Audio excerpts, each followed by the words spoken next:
Siapa yang gak terkagum-kagum kan kalau lihat kilau emas begini? Apalagi sekarang harganya lagi tinggi-tingginya kan? Emas jadi perhiasan favorit dan harta berharga tinggi karena sifat kilaunya ini, teman. Nah, tak jarang nih, warna unik si emas ini juga menjadi nama beberapa sobat Dolpino loh. Coba nih ya, Dolpino kenalin beberapa di antaranya. Nah, kalau sama yang ini, udah pada kenal belum? Ini dia si Golden Vixen. Walau terlihat cantik seperti burung, tapi ia adalah ayam, teman. Ya, kata golden atau emas mengacu pada warna emas di jambulnya.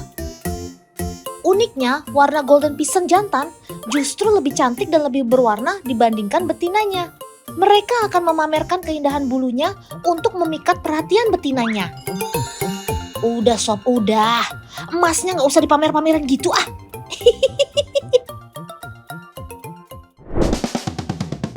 Nah, kalau yang ini pasti belum pada kenal kan? Ini dia si Golden Lion Tamarin atau tamarin singa emas. Dia adalah primata asli Brazil. Nah, dari warna bulunya jelas banget ya kenapa dia bernama emas-emas gitu. Uniknya, dia punya surai seperti singa, teman.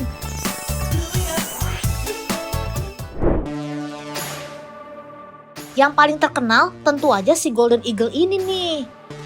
Elang besar pemangsa asli Amerika. Sekilas memang bulunya terlihat coklat, teman.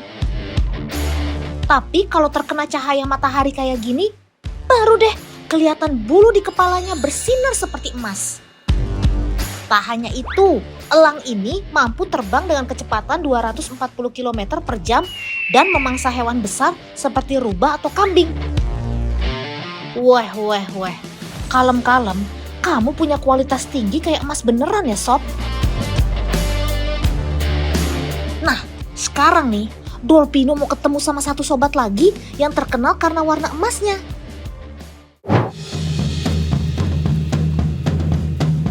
Ada yang tahu kita mau panen apa?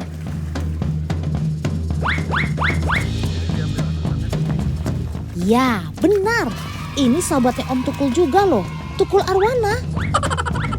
Nggak gitu juga, Deng. Tapi ini arwana bukan sembarang arwana, teman. Sobat Dolpino ini adalah Golden Red Arwana atau si ikan naga emas. Gimana? Sudah pada kenal belum? Sini, yang belum kenal merapat ya. Karena ini spesial loh.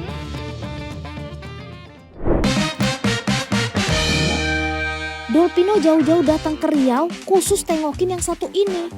Karena berkembang isu tak sedap, teman.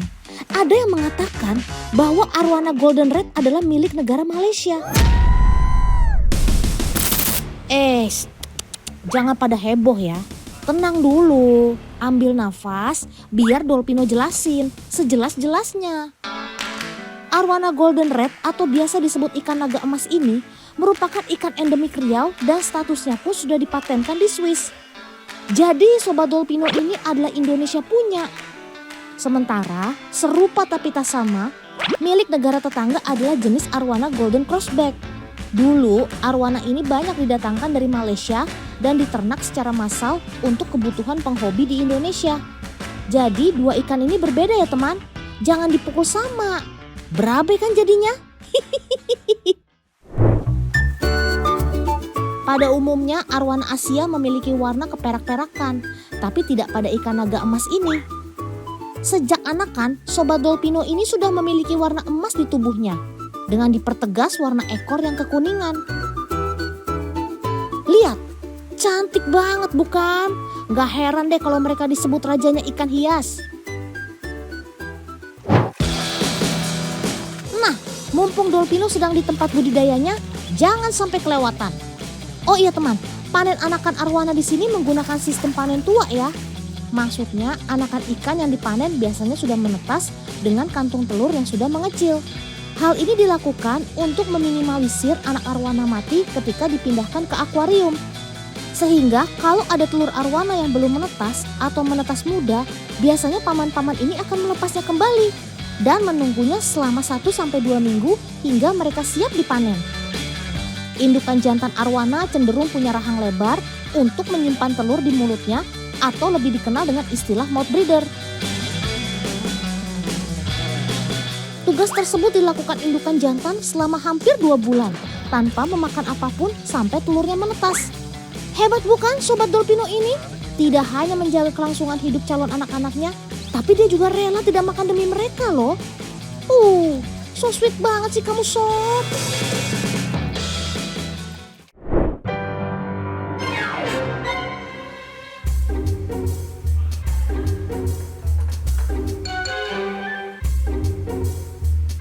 Hey, apa yang Kak Vira lakukan? Berbahaya loh, dia bisa saja menyerang dan melukai tangan. Lihat, dia mendekat. Cepat pergi dari sana. Dolpino gak mau sampai terjadi apa-apa sama Kak Vira. Meskipun arwana hanya memiliki 15-17 buah gigi, ia merupakan salah satu hewan dengan rahang kokoh yang bisa saja melukai tangan kita. Loh, kenapa dia lewat begitu saja? Kok dia tidak seagresif yang Dolpino kenal? Udah kenyang Sob? Atau lagi bad mood nih? Sebentar. Kalau Dolpino perhatikan nih, sepertinya ada yang berbeda dengan ikan arwana yang satu ini.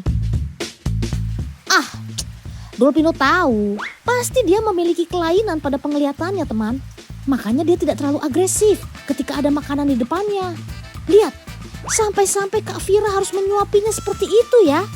Duh, malang sekali nasibmu Sob. Oh iya, kalau Sobat Dolpino ini mengalami gangguan sejak lahir teman. Oleh sebab itu, ia mendapat perawatan khusus hingga bisa mencapai ukuran dewasa seperti ini. Tapi, jangan pernah meremehkannya. Sebab dia adalah salah satu ikan termahal yang ada di farm ini loh. Harganya bisa mencapai 1 miliar. Weh, kok bisa ya? Ya jelas bisa dong. Soalnya Sobat Dolpino ini merupakan salah satu ikan arwana jenis crossback golden dengan motif polkadot hitam di tubuhnya. Bisa dibilang dia memiliki corak tubuh yang sangat langka dibandingkan crossback golden lainnya. Sehingga harganya jadi meningkat sampai di luar nalar kayak begini. Weh. Tapi ya kalau dilihat-lihat emang cakep bener ya kamu Sob. Perpaduan warna gold dan hitamnya, keren banget. Gak heran sih kalau harga kamu jadi tinggi seperti ini.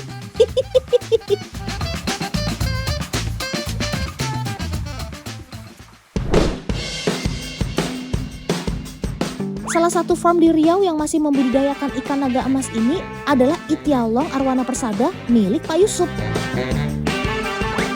Ini merupakan salah satu farm terbesar yang ada di Riau loh teman. Lihat aja, kolam budidayanya banyak banget kan, sampai susah dihitung. Di sini prosesnya lengkap banget, mulai dari proses panen anakan arwana, kolam pembesaran, sampai arwana yang siap dijual juga ada tuh. Lengkap deh pokoknya.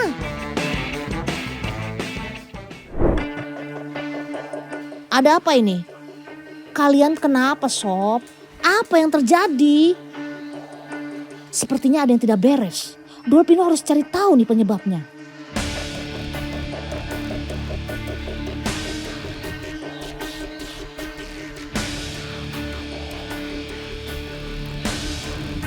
Walah, ternyata ikannya mau dipasang microchip teman. Sehingga mereka perlu dibius sebelum nantinya dimasukkan penanda ke dalam tubuhnya. Karena kalau tanpa dibius, nanti ikannya akan mudah stres. Kalau udah stres, malah butuh perawatan ekstra untuk membuat mereka kembali seperti semula. Pastinya akan memakan waktu dan juga biaya ya. Wadidaw.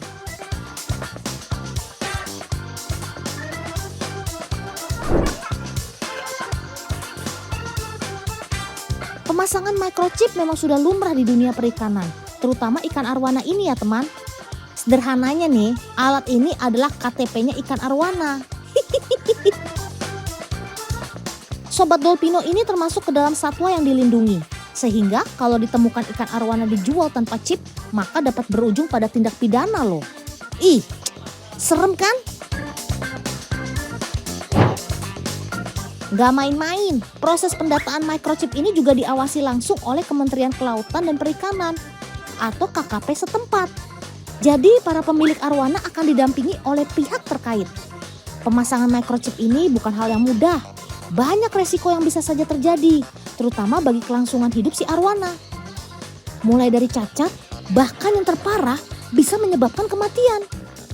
Tapi untuk meminimalisir hal tersebut, kita bisa menyeleksi ikan-ikan yang akan kita pasang microchipnya. Pertama-tama ya, ikan harus dalam kondisi sehat ya teman. Biasanya ikan yang dipasang chip berukuran 15-20 cm. Setelah mereka dibius, barulah dipasangkan chip di bagian punggung ikan. Setelah itu, chip akan diuji menggunakan reader.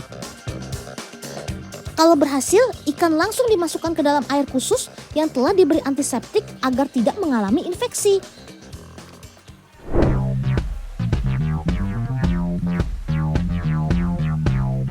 Eits, lagi pada diet nih sob? Ah iya, ikan arwana ini sengaja dipuasakan teman, karena mereka sudah laku terjual. Jangan pada bingung dong, ikan arwana harus berpuasa agar ikan tidak muntah selama pengiriman. Karena kalau sampai muntah, bisa berakibat fatal bagi kesehatannya. Dolpino kasih bocoran nih ya. Ikan arwana sebenarnya mampu bertahan hidup tanpa makan sampai 30 hari. Jadi gak heran kalau sebelum dikirim, mereka diwajibkan berpuasa minimal selama 7 hari. Wah, kalau Dolpino sih ya, tahan 7 menit aja udah keroncongan perutnya.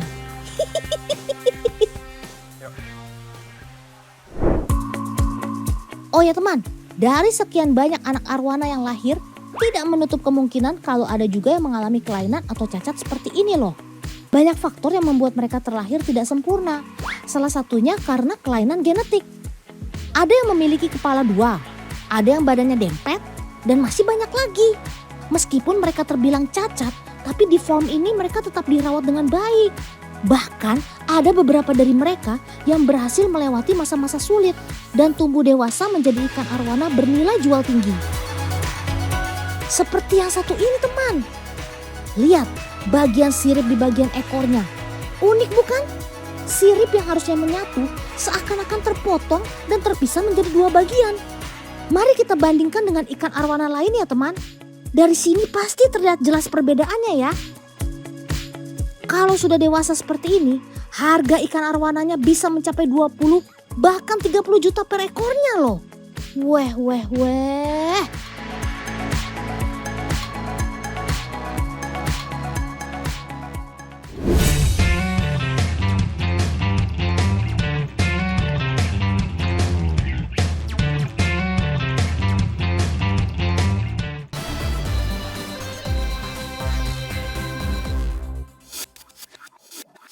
Di kalangan sobat otan, ada hewan yang bersisik tapi ada juga yang tidak punya teman.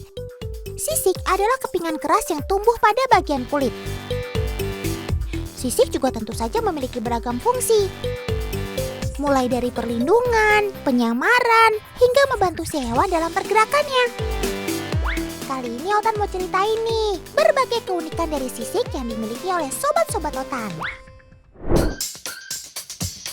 Jadi nih ya, sisik tuh ternyata tidak hanya dimiliki oleh ikan ataupun reptil saja teman. Dari kelas mamalia, ada 2 hewan yang ternyata memiliki sisik loh, yaitu armadillo dan si terenggiling ini. Coba lihat tubuh si armadillo ini deh. Dia seperti menggunakan perisai pelindung berlapis-lapis gitu kan. Sisik armadillo keras dan jadi satu-satunya pertahanan dirinya teman. Maklum, dia kan bertubuh mungil, udah gitu rabun. Makanya dia rentan sekali diserang hewan pemangsa.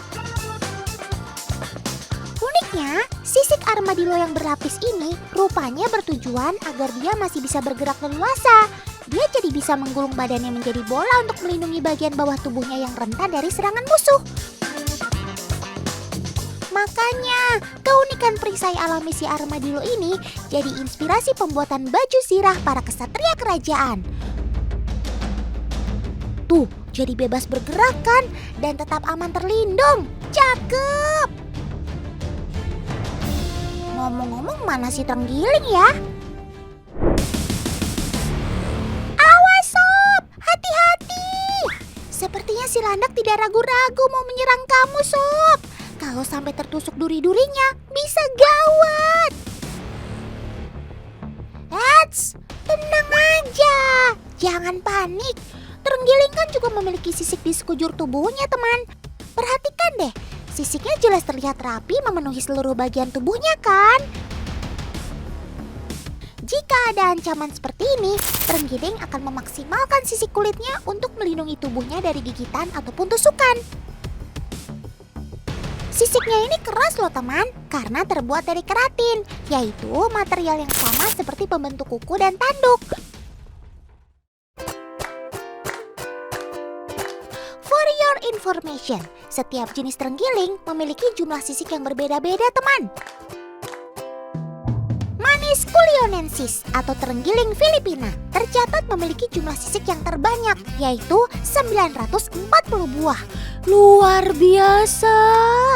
Sementara terenggiling Sunda seperti Sobat Totan ini memiliki sisik sebanyak 500 hingga 600 buah sisik.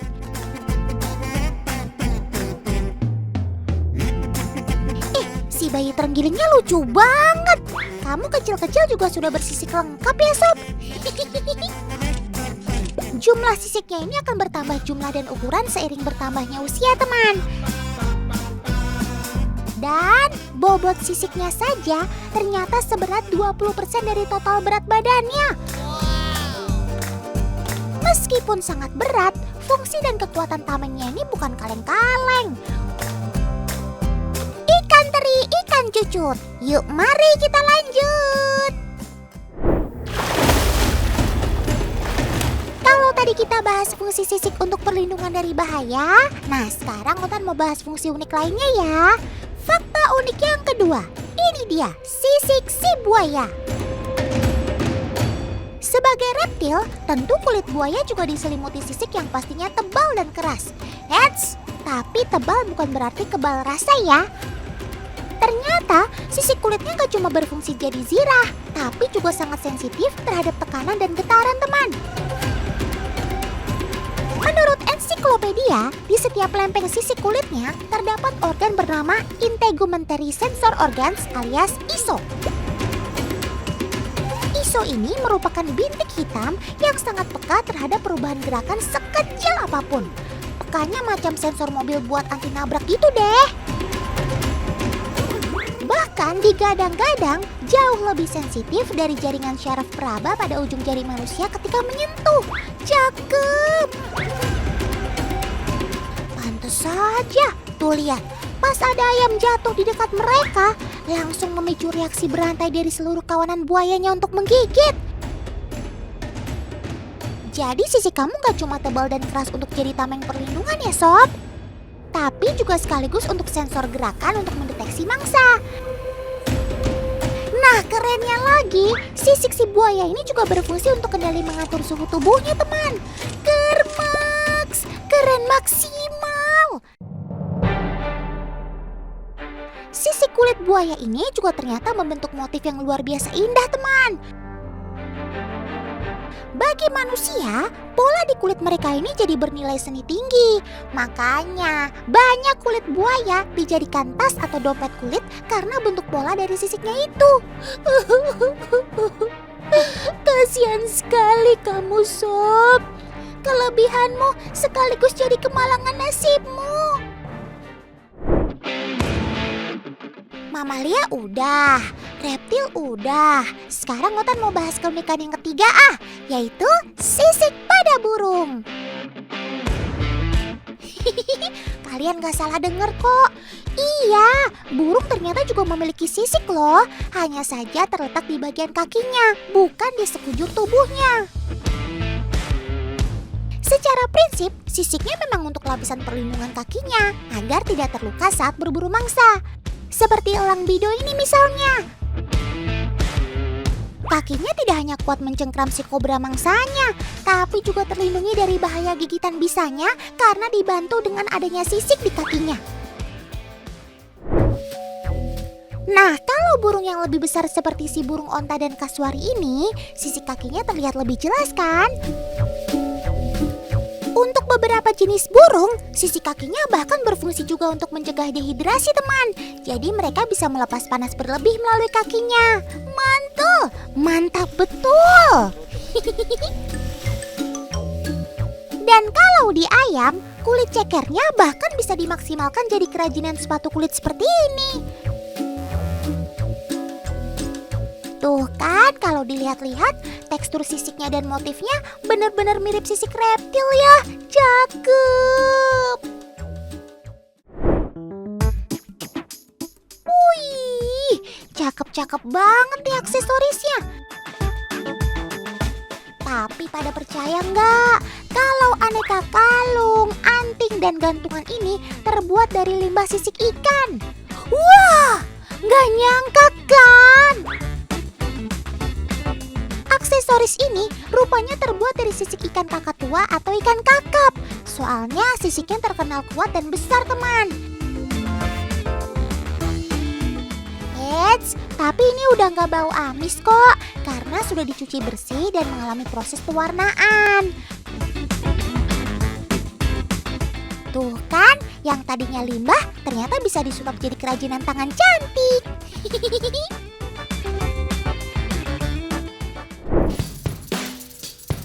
Nah, yang terakhir, nggak lengkap kalau Otan nggak bahas sisik si ular. Sebagai reptil, ular ternyata memiliki jenis sisik yang berbeda-beda tekstur, bentuk, dan ukuran, teman. Dari jenis tekstur, ada sisik yang berjenis halus seperti sisik ular piton, kobra, dan ular kebanyakan. Dan kulitnya ini cenderung terlihat mengkilat. Namun ada juga sisik yang bertekstur kasar, seperti pada ular rattle ini. Tuh, kalau dilihat-lihat, warnanya tidak mengkilat ya. Buat si ular, sisik berperan penting untuk banyak hal. Pertama, sebagai pelindung tubuh dari terluka, karena ular melata di berbagai permukaan kasar maupun tajam. Kedua, sisiknya berguna untuk melindungi parasit yang bersarang. Jadi, ketika si ular berganti kulit, dia akan membuang lapisan sisik terluarnya yang lama agar bersih kembali dari berbagai macam parasit yang menempel. Ketiga, sisiknya berguna untuk kamuflase perlindungan agar tidak terlihat predator maupun mangsanya. Tuh lihat, kalau sudah masuk daun kering begini, nggak akan terlihat kan? Dan keragaman jenis warna dan motif sisik ular inilah yang membuat para pecinta ular mengagumi untuk dipelihara.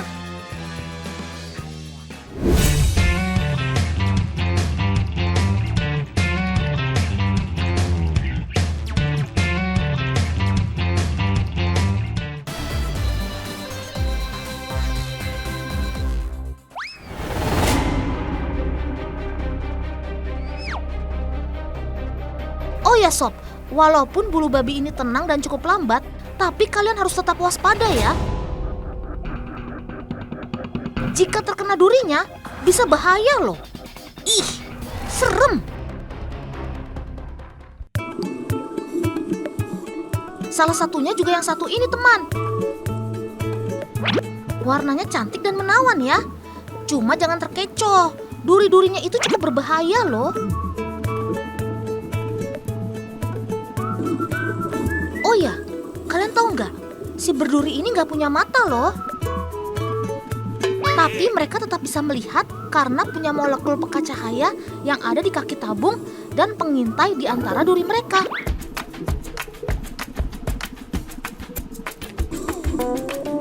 Jadi bisa dibilang seluruh permukaan tubuh mereka adalah satu mata besar.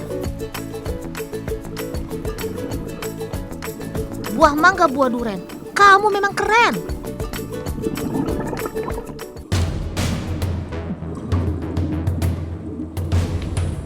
Weh. Hentikan! Apa yang kamu lakukan, Mr. Crab? Gak ada takut-takutnya nih.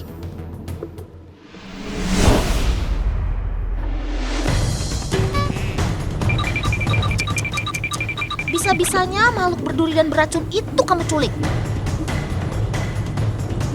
Ayo, cepat lepaskan dia, Mr. Crab. Weh, nggak bisa dibiarkan nih. Kalau begitu, Dolpino harus melapor ke Komisi Perlindungan Binatang, Sob.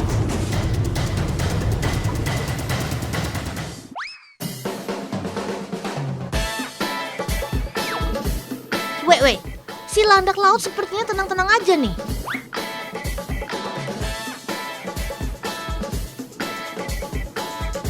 malah si Tuan Crab juga asyik cari makan doang.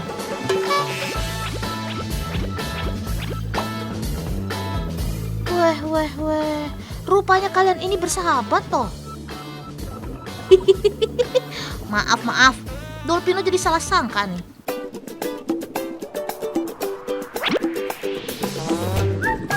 Nah teman, perilaku mereka ini yang dinamakan simbiosis komensalisme loh. Ayo, kalian masih pada inget gak? Oke, tenang. Dolpino akan jelaskan lagi kok. Jadi, simbiosis komensalisme adalah hubungan antara makhluk hidup di mana yang satu mendapatkan untung dan yang lainnya tidak dirugikan ataupun diuntungkan, teman.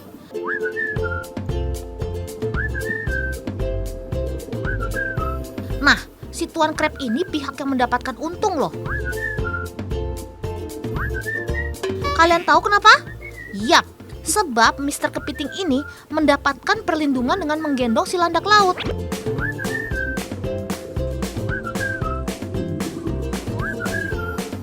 Kalau sudah begini, nggak akan ada predator yang mencoba memakannya deh.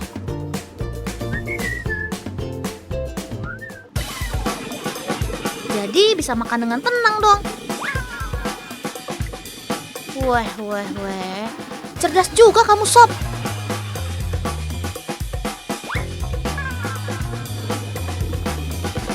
Sedangkan si urchin ini tidak diuntungkan juga tidak dirugikan, teman. Isi pasrah aja, digendong kemana-mana dan dijadikan tameng. Yang sabar ya Sob, terima aja nasib ya.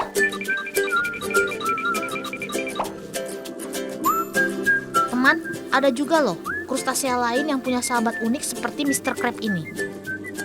Yuk, sama-sama kita cari.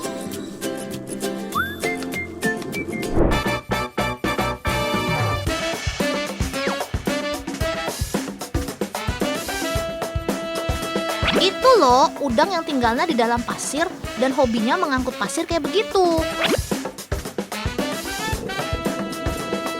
Ayo, udah inget kan? Dor! Betul. Oh ya nih, udang pistol ini nggak hidup sendirian loh. Selain bersama pasangannya, ia juga punya sahabat setia yang selalu mendampinginya. Yap, siapa lagi kalau bukan si ikan gobi, teman?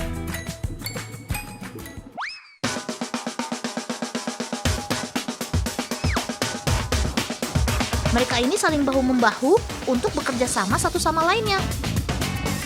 Kalau istilah kerennya sih, simbiosis mutualisme, alias hubungan yang saling menguntungkan.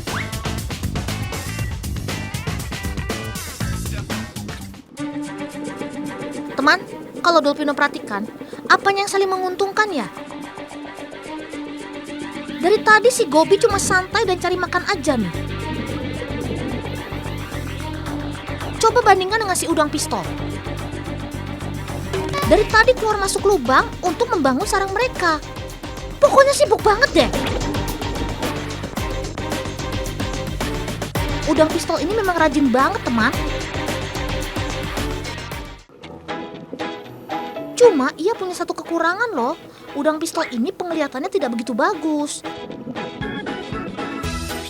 Nah, sementara si udang sibuk menggali lubang, ikan gobi kebagian tugas menjaga dan memperhatikan daerah sekelilingnya. Kan bisa kacau kalau tiba-tiba ada pemangsa yang datang ingin memangsa mereka.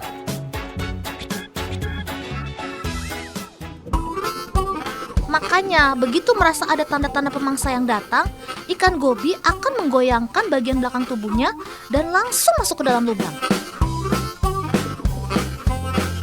Kalau begitu, sama-sama untung kan? Si gobi dapat rumah untuk berlindung, sementara udang pistol punya satpam buat jaga rumahnya.